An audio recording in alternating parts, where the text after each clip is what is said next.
Before anything else, it is necessary to say something in a low voice, almost like a secret shared between who listens and who tells.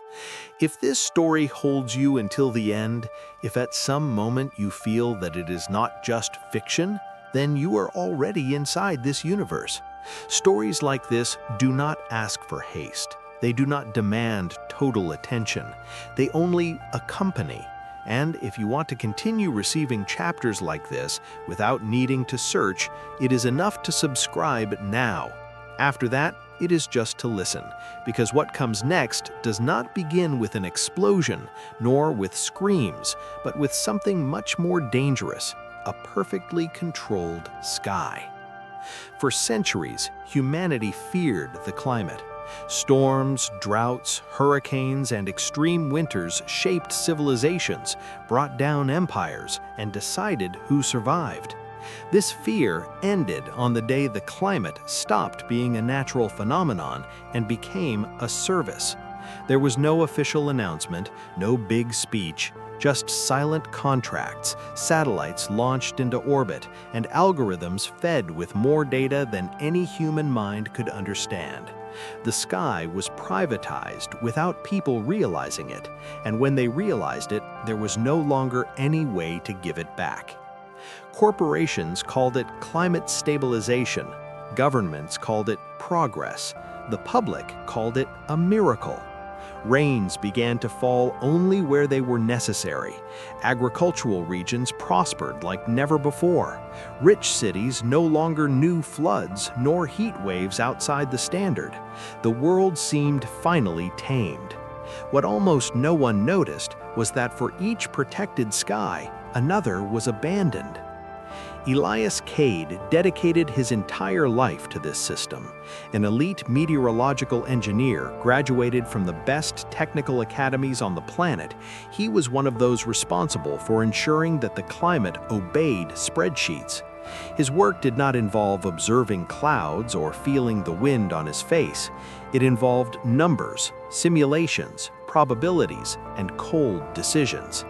He did not decide who lived or died, he told himself. He only optimized scenarios. For years, he believed this.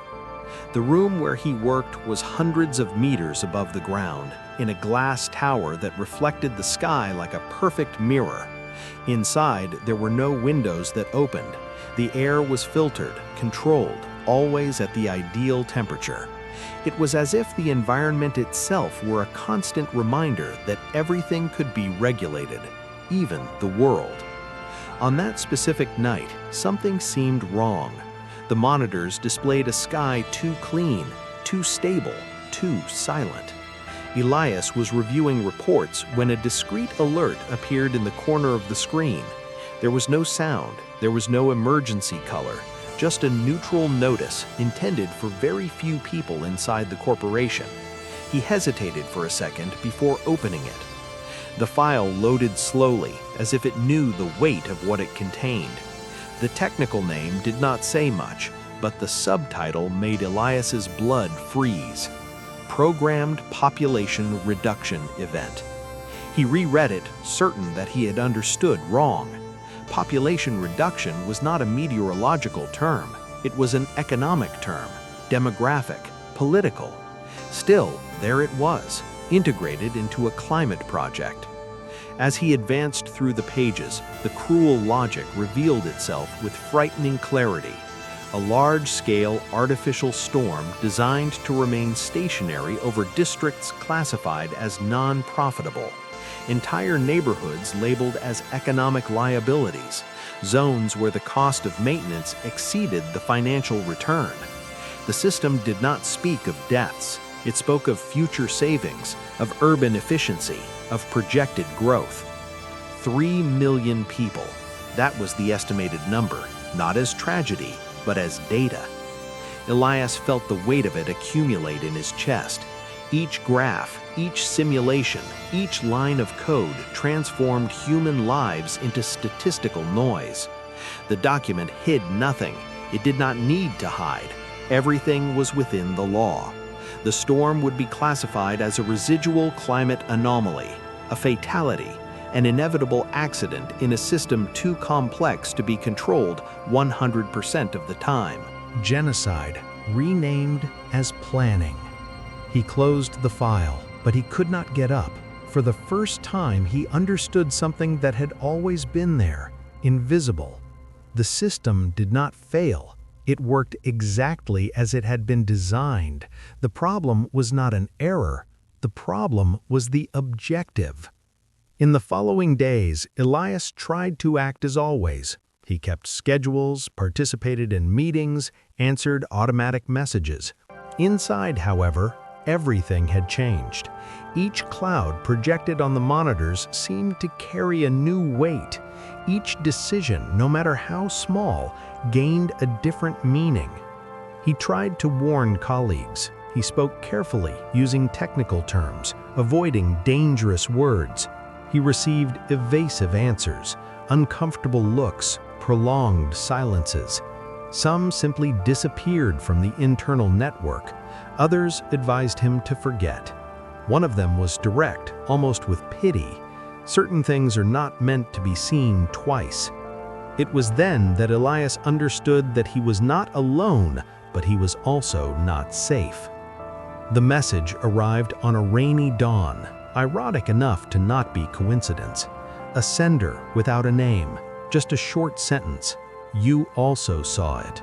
Then, old coordinates of a sector of the city abandoned after the last urban restructuring. Underground galleries that no longer appeared on official maps. Elias took hours to decide, but deep down he knew that not deciding would mean accepting. He went. Down there he found people who looked like shadows of who they had been. Engineers, analysts, system operators, all linked to the climate, all marked by the same tired look of those who discovered something too big. They called themselves observers, not by aesthetic choice, but because observing was all that remained to them after being expelled from the system. They knew about the black rain. They knew it was not the first. They knew the world preferred not to know. The plan was desperate and simple at the same time. Expose everything before the launch. Evidence, codes, simulations. Show that the climate had become a silent weapon of economic control. But there was a problem. Once started, the storm could not be canceled without causing even more destruction. The system had been designed like this on purpose. Elias spent nights without sleeping, reviewing old protocols, searching for forgotten loopholes. He found one, small, almost theoretical, a method of atmospheric fragmentation that had never been used because it reduced the economic efficiency of the event. He knew what that meant. Millions would live, but the system would lose absolute control. On the marked night, while executives celebrated growth forecasts in illuminated halls, Elias executed the command. The sky responded in an unexpected way. The storm split. Rains fell in an irregular, unpredictable, imperfect way. Damage occurred, but the planned extermination did not. Alarms sounded. Security protocols collapsed. Elias's name appeared on all screens, now associated with words like sabotage, climate terrorism, global threat. When they came to get him, he did not resist. As he was taken away, he observed the sky one last time without filters or simulations. The rain no longer obeyed spreadsheets. It was chaotic, human, real. Maybe the world would ignore the evidence. Maybe nothing would change. But on that night, millions of people continued breathing. Some stories end with answers. Others end with questions that do not want to go away. If you felt that this one does not end here, it is because it really does not end.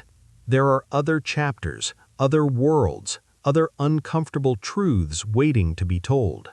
If you want to continue, subscribe. The next video is all ready to begin.